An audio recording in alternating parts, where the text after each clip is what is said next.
Hey guys, welcome back to another series and another video. In this new series, we're going to be solving some of the hard questions from electricity and circuit from AS level. And these are all MCQs. So yeah, let's start off with the first question, right? A length of wire is connected into a circuit. The area of the cross section of the wire changes from A to half A at S. There is constant current in the wire. Charge Q passes R in time t. What is the charge passing point S in the same time t? Current is rate of flow of charge, right? And you do also know another formula, which is I is equals to NAVQ. However, you can't use that. Even if you do, it's not going to make sense. Why? Because they've already mentioned that the current is constant. And even without that, if you have two appliances in series, they're going to have the same or experience the same current, because in series, the current does not vary until and unless, of course, you have a parallel circuit where the current gets divided, right? Within series, the current does not vary. The rate of flow of charge does not vary, which is why it's pointless to look at this equation. And just by this equation, you can understand that since I is the rate of flow of charge and since I is constant, your Q needs to be constant. Your amount of charge flowing per unit time needs to be constant, right? Okay. Great. So now we can move on to question 2. That was very simple. And yeah, over here, what's going to happen is two copper wires are joined together and carry a current as shown. Same material again and in series. So you can already understand that the current through the wire is going to be the same. Okay. Wire P has a diameter D, less diameter, and wire Q has a diameter 2D, it's thicker. So what is the ratio of average drift velocity? They want the ratio of drift velocity in this part divided by this part. So Vp by Vq. Okay. So if we want to figure that out, you already know that we have to work with I is equals to NAVQ or NAVE. What is it? Current is equals to number density times area times drift velocity times your charge per electron. Okay. Now over here, a few things are constant, which is E. Of course, it's always constant because it is charged on one electron. I, which is the current, as I said, the current on both part of the wire is the same because both are in series. And yeah, the number density is the same as well because it's the same wire, two copper wires, same material, same number density. Great. So these all are a constant. So let's take all of these, this and this, this and this. All of these to one side. And if you do that, keep both of these together. And if you take all these three to one side, you're going to be left with I divided by NE. AV is equals to I divided by NE, right? So if you consider all of these to be a constant, write it as a constant, forget about it because they are not going to vary or mess with your ratio. Okay, so now you can write V is equals to constant divided by the area, right? V is inversely proportional to the area. The drift velocity is inversely proportional to the area. Okay, so now what you have is, if you want to express this as a ratio, what do? You know the drift velocity of P is going to be inversely proportional to its area, which is AP. Great. Now the drift velocity of Q is going to be inversely proportional to its own area. So you have found a ratio to work with. Great. So if you do know that, now we can go directly to the values of area given. I mean, not the area, but the diameter rather. So we can work with that and find the ratio of areas, which is in inverse, to find out the ratio of P and Q. This is in the inverse of this ratio is going to, the inverse of AP and AQ is going to give you the ratio of VP by VQ. Why? Because the drift velocity is inversely proportional to the area. Great. That's why we have written VP is equals to AQ and VQ is equals to AP, because both are inversely proportional. Now to work with area, what is the formula of area? A is 2 pi r square, since it's a circular wire. Great. So if you know that, they've given us the diameter. For P, we have 2 pi divided by d by 2 whole square. Why d by 2? They've given the diameter, we need the radius, so d by 2. Great. 2 pi d square by 4. This is your P.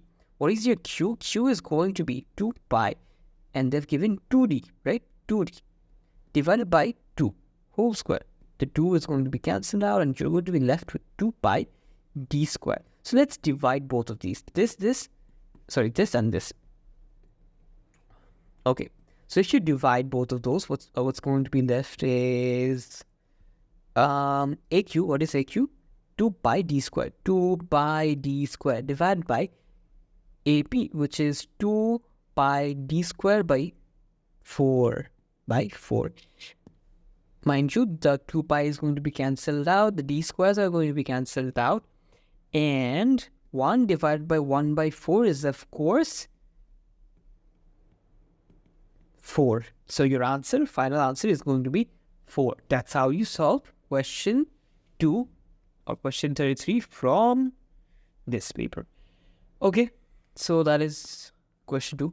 Okay, question 3, I believe. Yeah, question 3. What is this?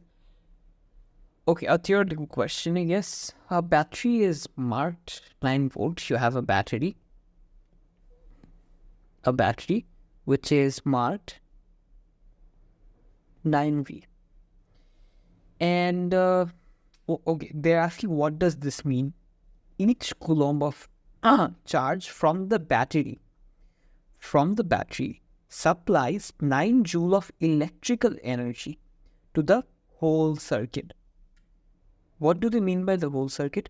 So this entire circuit will use up 9 joules of energy per unit charge, per coulomb of charge. And this does make sense. So we're going to keep this, because the entire circuit, mind you, the entire circuit will use 9 joule of energy per unit coulomb or per unit charge. Okay, so that is your option A. So let's move on to option B. The battery supplies 9 joule of electrical energy to an external circuit for each coulomb of charge. External circuit in the sense that this part of the circuit, except for the battery.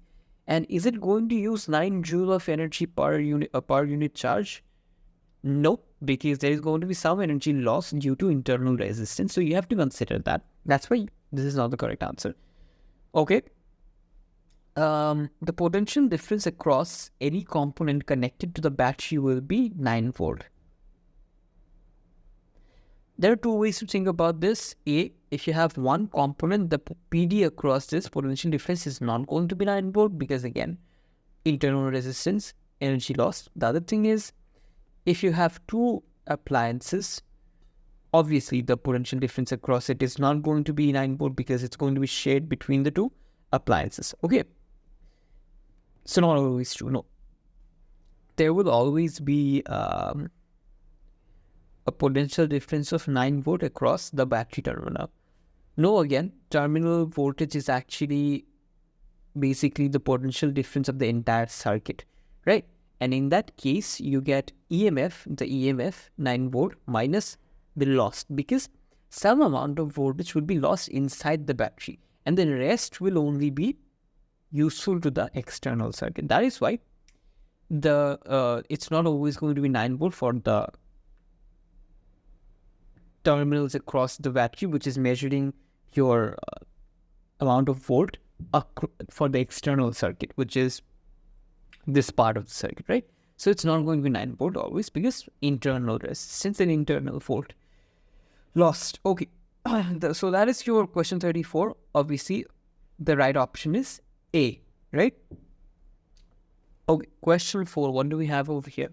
A cell of constant electromotive force drives a current I through an external resistor of resistance R. The terminal potential difference across the cell is V. Okay, when the internal resistance of the R increases, what is the effect on V and on I? Okay, so internal resistance, the resistance of the circuit in a way, has increased. The total resistance of the circuit has increased actually. Because total resistance, total R, is R plus the big R. That is your total resistance of the circuit, right? And the current through the circuit is actually going to be your V is IR, right? So I is V by R. In this case, your volt you can consider as EMF and your R as your total resistance. EMF and R as your total resistance. And by using that, you're going to get your current I. Now, in this case, they're saying when the internal resistance R of the cell increases, what is the effect on V and on I? Your V obviously is going to decrease because if you find the PD across these 2 points, your PD is actually of this part of the circuit. The potential difference of this part of the circuit, the external circuit. That is why your V will obviously decrease because there is a larger potential decrease between the cell terminal because there is internal resistance. So some voltage will be lost. That is why this is going to decrease. Good. Next, the current. Current is obviously going to decrease because your resistance has increased. Your R, the small r, has increased. That is why your current will decrease. Good. So option A is the right option. Great. All right. Question 5. So what is question 5 saying? A battery with a constant internal resistance is connected to a resistor of resistance 250. Great. So, yeah, as shown, this is the cell, oh my god, cell, internal resistance, external resistor. Great. The current in the resistor is 40 milliamp, so 0.04, right? And for time 60 seconds, okay, for 60 seconds, the current is I is equals to 0.04 amps. During this time, 6 joule of energy is lost in the internal resistance. During 60 seconds, 6 joule of energy is lost in the internal resistance. Great. What is the energy supplied to the external resistor during the 60 second and the EMF of the battery? Okay, simply how we do it. So you can first find out the power over this, the power shared by the external resistor. How do you find that out? You can find that out using the formula P is equals to I square R, from where V is equals to IR and P is equals to VI. So you're just substituting IR into V and you get P is equals to I square R, right? So you can use that equation since the power is shared between the internal resistor and the external resistor, right? So you find out the power over this resistor, and that is going to be 0.04 squared times 250, which is going to give you 0.4 watt, right? So if that is 0.4 watt, now you know 0.4 watt over the external resistor. Great. Now you can find out the power over the internal resistor. Great. So the power in the internal resistor is going to be work done by time, of course, which is 6 joule, as they mentioned, 6 joule divided by what was the time taken, 60. So what is the power? 0.1. Therefore, now you know there is 0.1 watt over the internal resistor and 0.4 watt over the external resistor. So what is the total power? 0.5. 0.5 watt is your total power. So how do you find out? How do you now find out Oh, you don't need that. You don't need that for this part. So you just use this power is equals to work done by time. And since you know the time, 60 seconds, you need to find out the work done by the external resistor, right? And the power, 0.4. So 60 times 0.4, 60 times 0.4 is going to give you 24. So work done is 24 joules. Is it there? Yeah. So 24 joules is used up by the external resistor within 60 seconds, right? So it's either C or T. Since 0.4 watt is the power rating is the power over the external resistor, during 60 seconds, the energy consumed is going to be 24 joules. Great. So the first part is done. Now, you need to find this out to find out the total voltage, right? So if your power is now 0.1 watt because work done by total time for the internal resistor is going to be 0.1 watt. That is your power, total, internal resistor power. Okay. Now you can find out your voltage. How? What is your, forget about this. Right. So what is your total power? Total power is 0.4 plus 0.1, and that is going to give you 0.5. Great. And remember your equation for power, P is equals to VI. Okay, good. So now you know the power, which is 0.5. Do you know the voltage? No, that is exactly what you're figuring out. Keep the voltage as it is and multiply it with the current, which is 40 milliamp, which is 0.04. And the current does not vary. It's the same throughout the circuit. Says it's a series circuit. Great. So V is equals to 0.5 divided by 0.04, which is going to be 12.5. 12.5. So your answer is going to be D. That is your final answer. That is your final answer. Good. That is question 5, and I'll keep it at this for this video and move on to other questions in the next video. Okay.